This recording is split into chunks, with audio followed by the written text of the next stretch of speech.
What were my goals when I started working in Web3?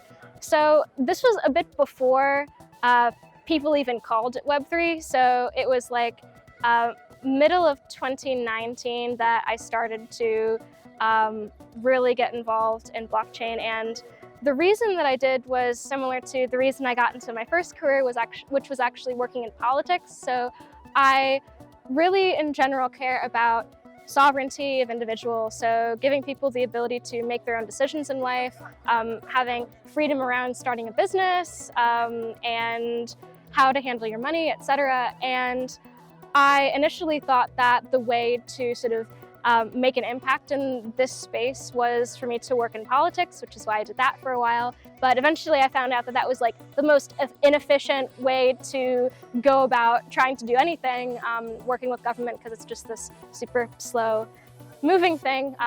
Bless the people that are doing that right now. But in my work in politics, I ended up coming across a lot of software entrepreneurs that were building really impactful tech that was making an impact on people's day-to-day lives. And I was like, okay, I need to quit everything, get into software. So I taught myself to code, started working on a bunch of different software startups, and eventually found my way into blockchain. I was aware of cryptocurrency for a while, but it didn't really pique my interest until I realized that you could actually build stuff on top of it. So this was with Ethereum, and then later went into the EOS community for a while.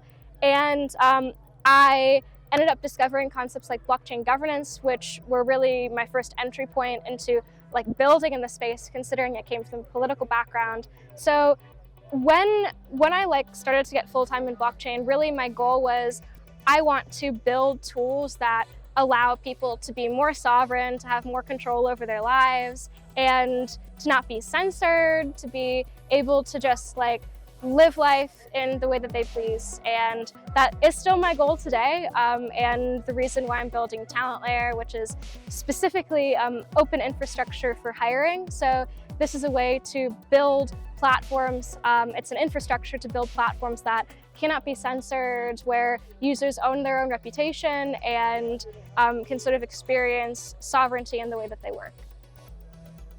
So why do I go to crypto events and hackathons?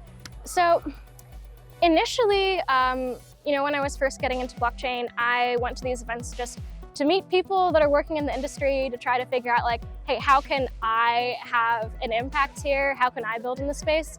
But these days, now that I have been in the space for a while, I would say mostly I do go to hackathons as opposed to general conferences, and I really go to just specifically meet other builders and share also what we're building at TalentLayer, because in the end, we are developer tooling, right? So going out to hackathons means it's a great opportunity to just share, basically our tools with other developers, help them with their projects, and also to grow TalentLayer's open source movement.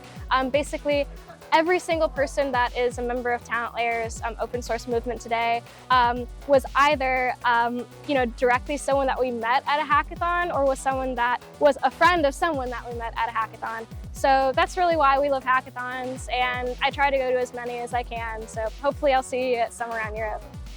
So what's the first thing that comes to mind when someone says crypto? I just think sovereign money. So just money that you will never be able to have confiscated as long as you keep your keys properly. And money that allows you to evade the rampant inflation that most countries are experiencing right now with their fiat currencies. So that's what I think of.